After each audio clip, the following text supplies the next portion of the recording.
Hello po, magandang gabi, magandang umaga, nasang panig tayo ng mundo ha. Sana po ay nasa maayos kayong kalagayan sa pagpapanood ng bagong video natin ngayon. So this is our second reading for today. Ngayon po ay Wednesday, November 12 of 2025. Salamat po sa mga nag-schedule ng reading para sa Friday po ha. Thank you so much. Ayan. At halos fully book na po. Pero kung may gusto pa dyan, pwede pa naman. Meron pa mga bakante. So mag-chat lang po kayo. I-click niyo yung ating link nandiyan dyan po sa comment section ha.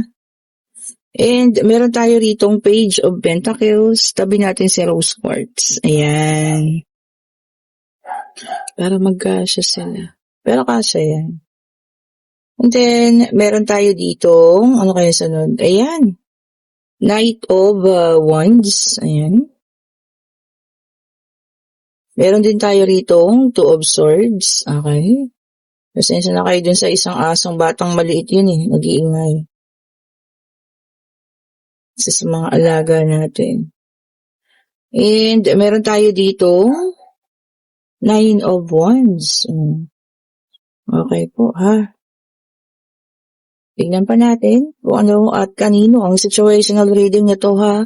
Uulitin ko, pwede pong kayo yung makaresonate, pwede rin hindi. So, depende na po ha. Hindi po lahat makaka-resonate. Knight of Cups, okay. Meron din tayo dito, Six of Swords. Okay, dumulas pa yun ha. And meron tayong Wheel of Fortune. Ganda ha.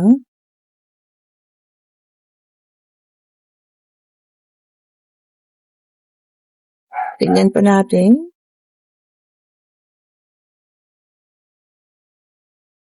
Isa na lang po ang ating kulang. Ayun. Okay, so meron tayo ritong Five of Cups. So, ayan po, kompleto na ha, ang ating situational reading for tonight. O, ayan. So, may nakikita tayo dito ha, merong magko-confess.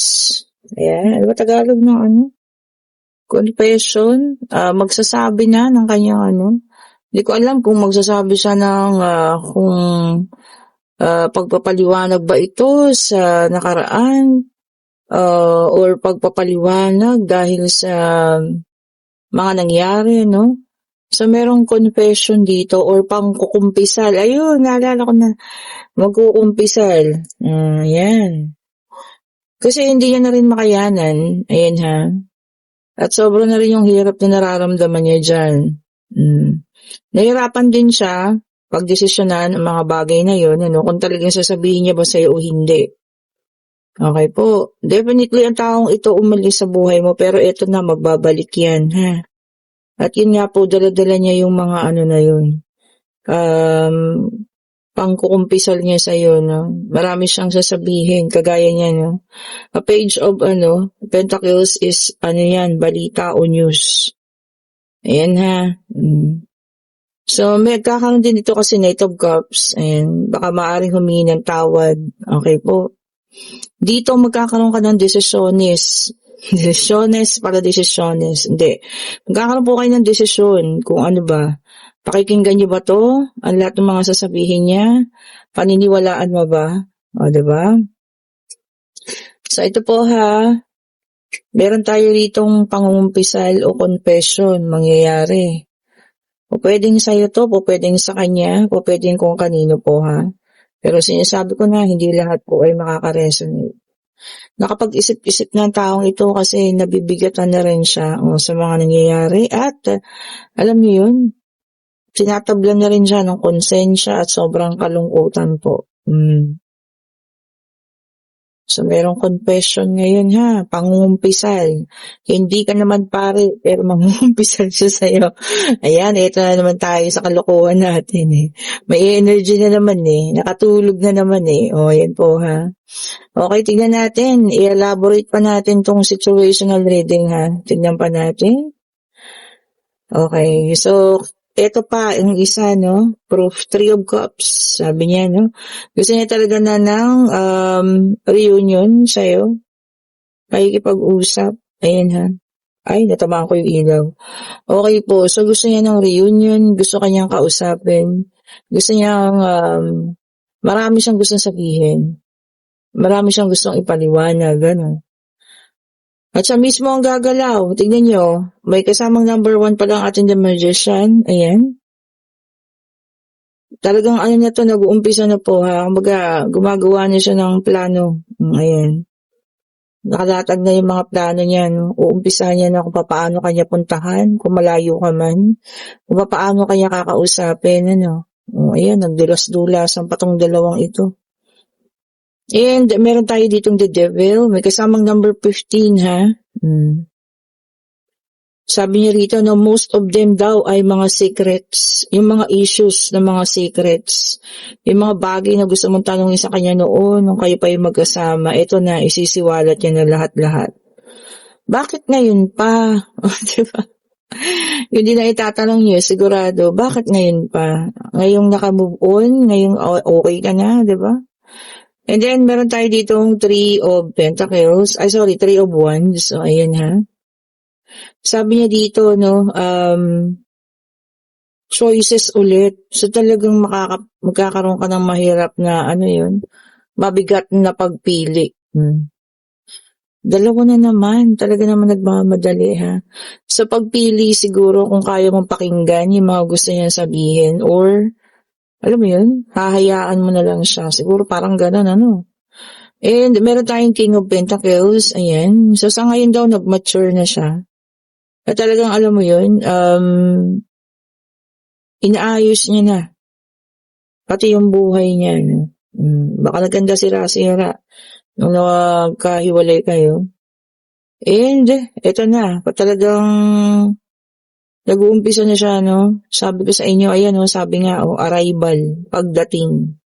So, dito naman sabi ng barahan na magiging honest. So, depende naman din sa inyo, no? Kung talagang gusto niyong paniwalaan yung katotohanan o kung talagang honest ba. Lumabas din pala ang Wheel of Fortune kanina, no? Nandiyan siya pala sa ating White Tarot card. So, changes din ito, ayan. O, pagbabago. O, talagang ito na yun. Tapos ito, lumabas siya ulit. So, nakarma siya siguro, ayan. At, ang alam niya, baka maalis ang karma niya kung sakaling ipagtapat niya na sa iyo kung buong katotohanan or kung ano man yung kasalanan niya sa iyo, no? And may dalang number 10.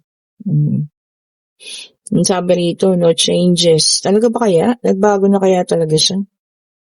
Ano sa palagay niyo? Mararamdaman niyo naman yan. Kaya siguro magkakaroon kayo ng mabigat na desisyon, ano? Pag nagkaroon ng confession sa inyo ang taong ito. And then meron tayong The Lovers, may kasamang number 6. Ayan. Nako, major choices talaga. Paulit-ulit, malaking pagdesisyon, major choices. Ayan. At ito ay tungkol sa inyong buhay pag-ibig. And ito rin po ay tungkol sa union or pagbabalikan or pagkikitang muli. Talagang yun eh. Doon umiikot eh. Hindi ko makita yung ibang Talagang doon po sa pagtatapat niya na kung ano man ito, no. Maaaring may mabigat na kasalanan sa inyong taong ito. Kasi naman po makaka-resonate ha. Kaya ganun. Okay, kinuha ko itong ating isang pangatlong deck of cards. Ayan ha. Ayan po. Ito para sa iba naman ha. Kung kayo nasa situational reading, sabi nga it's a difficult decision. May saysay pa ba yung pagsasabi niya sa inyo ngayon ng pangungumpisal niya or pagsasabi ng kung ano man, di ba? After all these years, o kung taon na yung or after all these months, di ba? Kung ano man. Ang una sa ating deck of cards ay ang Three of Swords. Okay. Gemini, Libra, and Aquarius. Air sign. And sabi niya rito betrayal. Disloyalty. May makakaranas ng ganun. Heartbreak. Yan ha. So, ibig sabihin po, meron na naman maghihiwalay. Siguro, sa isang araw talaga, meron at meron Yung mga nakasubscribe dyan, yung mga hindi pa, yung mga nanonood lang ng YouTube, ano. Parang nagiging trend na siya, no? Yung paghihiwalayan, di ba? Kahit na inabot na kayo ng taon, tapos maya-maya magugulat ka na lang, biglang magpapaalam sa'yo. Minsan nga hindi pa di ba? Bigla na lang umaalis. And then meron tayong 4 of Pentacles, Earth sign, Taurus, Virgo, and Capricorn. Ayan. Sabi niya rito, conservation. So, i-conserve daw po natin kung ano yung meron tayo, no? Or tipirin. O nga naman. Baka kailangan talaga na natin ngayon, ano? Ako, kailangan ko na talaga tipid. Sa totoo lang po. Kaya, budget muna tayo sa ngayon. Dami natin ko, kailangan ipagawa po at ipaayos. Budget talaga po. Yan. Tignan pa natin, ha? Kung ano pang ibibigay ng ating deck of cards. And meron tayo ditong 7 of Wands. Fire sign ito, naka-reverse. O, ayan ha. Sabi niya rito, no, yung iba sa inyo naman, parang nagkakaroon na ng, alam niyo yun, pag-give up. Naku, wag naman po. Diba? Habang may buhay, may pag-asa ha. Kung ano man yung pinagdadaanan niyo sa ngayon, maaalis at patatapusan din naman po natin. Ako nga positive lang lagi. Kahit ang dami ko rin pong pinagdadaan. Sa totoo lang po, positive lang. Kasi sabi ko, matatapos din to. May awa ang Panginoon. O, diba? And then, meron tayong the Tower, fire sign ulit ito. No? Naku, talagang sabi sa inyo, awakening, paggising. Yung magigising ka sa isang katotohanan na talagang, alam mo yan, baka walang-wala na, or talagang umalis na, iniwanan ka na, yun talagang tapos na. Yun ang mahirap no? Minsan kasi, sa mga relasyon na parang maghiwalay na, sa una hindi mo pa matanggap yan kasi in-expect mo pa within the day, babalik, within 3 days, ganyan. Tapos within a week, nagsisink in na sa'yo, no, na talagang nalalaman mo na nawala na, tapos na. Yun po yung talagang, babalot na sa'yo yung katotohanan na tapos na hindi na kayo. Siguro yun yung mga panahon talaga na yung buong kalamnan mo, diba? Punong-puno ng kalungkutan. O, diba? Kung naranasan nyo yun, ha? And then, meron tayong the Chariot, water sign. Kompleto na, ha? Kompleto na po lahat ng zodiac sign. Ang water sign, Cancer, Scorpio, and Pisces. Okay. Pero ito para sa iba, meron po tayong, movement or progress. Ayan, ha? Meron ding pag-alis, ayan, a journey. Kung meron kayong mag-abroad, ayan, baka ngayong buwan na. O, diba? Kahit malulungkot tayo kasi magpapasko, pero kailangan natin to dahil sa dami nang nangyari ngayon, kailangan talaga natin kumayod. Ayan, si Pipoy po yan kumakatok. And then, meron tayong 7 of Swords, air sign ulit ito. Ayan. Talagang confession, Naka-reverse kasi, ang 7 of Swords. Confession and regrets. Ayan. Pangungumpisal at paghingi ng sa'yo, tawad, tapos yung regrets niya, halo-halo, ay nako. Siguro ganun talaga. Pagka nakarealize ng isang tao, di ba? 9 of Swords, air sign naman ito, ha?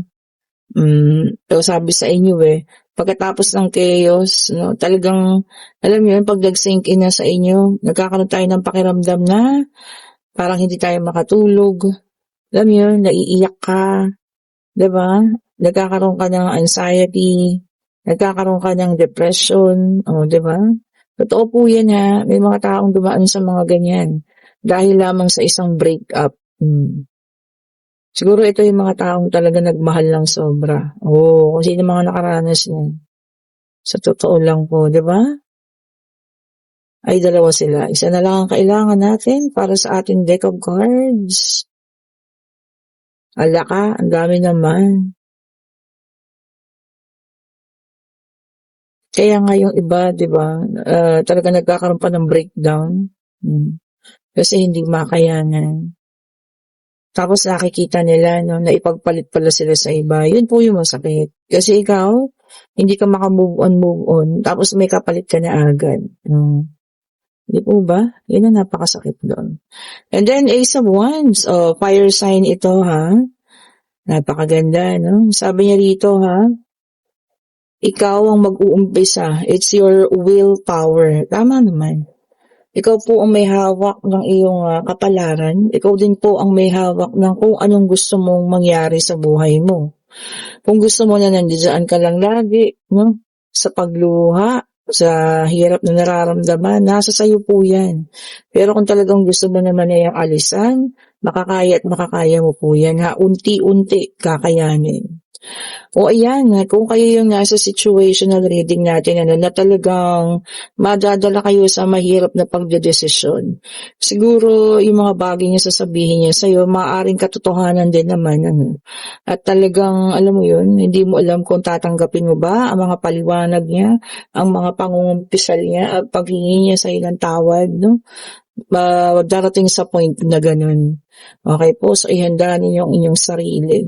Ngayon, pwede na magtanong pag-ibig, financial, pangyayari. Okay po, kung ano man ang inyong katanungan. Hingin natin sa Divine Universe. Huwag naman po dalawa, isa lang. Nagpi-flip na naman yung dalawa eh. Isa lang po, para hindi naman kami malito. Ayan. Ibigay niyo po ang kasagutan. Ayun na. And sa ngayon po ay hindi pa, kung ano man ang inyong itinanong, ayan ha, hindi pa po ngayon ang sagot, ayan, na talaga pong may mga taong gustong umalis, kung sino man makakarelate dyan, umalis sa buhay ninyo, gustong magpaalam sa inyo ngayon, gusto talagang umalis, okay po. Siguro pagka ganun, hindi naman natin kailangan pigilan kasi alam niyo yan, pag ganun kasi nakapag-desisyon na po sila eh. So hindi natin sila mapipigilan ha. So, hayaan na, pagbigyan, o, diba? Kasi kagaya sa situational reading ngayon, siya yung babalik-balik para magpaliwanag. O, diba po? O, ayan, kung nagugustuhan yung ating reading, pa-like, pa-share, pa-subscribe, and hit the notification bell para lagi kayong updated sa mga bagong video na nire-release natin. And kung gusto nyo po ng mga bracelet, ayan. Ito ang mga nagagandahan nating bracelet. I-click nyo na yung link at kayo mag-order na ha. Bukas po ang ating pa-JNT. Ayan, just may mga order. Bukas po tayo magpapa-JNT. Iniipon-ipon ko lamang yan ha. Tapos ito pala, meron akong binili sa sa shopping app na nandiyan po nakalink. Ayan, diba? 2-in-1 bath towel. Siguro nabili ko lang to parang 60 pesos. Ayan, nakita nyo ba? Malaki rin ang kanyang face towel. Tapos microfiber na siya. Nandyan po yung link ha. Kung sino maggusto, ayan. At kung gusto niya ng pang regalo. Diba? Napakaganda na niya. May lagayan pa nga to eh.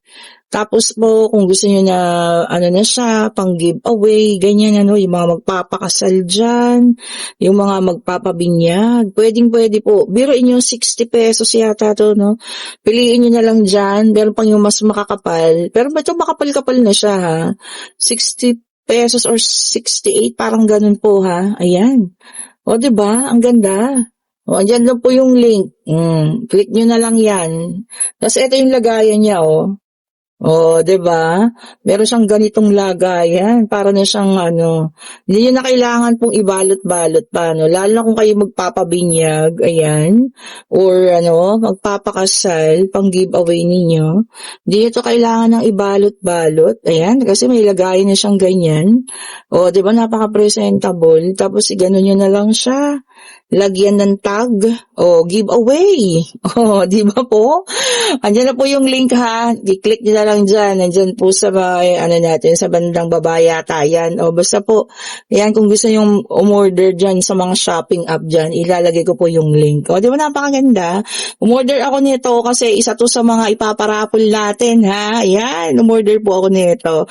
Kasama to sa ipaparapol natin. Pero kung gusto nyo ng personalize nyo at meron kayong paggagamitan, sabi ko nga, binyag, gasal, wedding anniversary, sa parties, giveaways, yan. Pwedeng-pwede po kasi mura lang siya.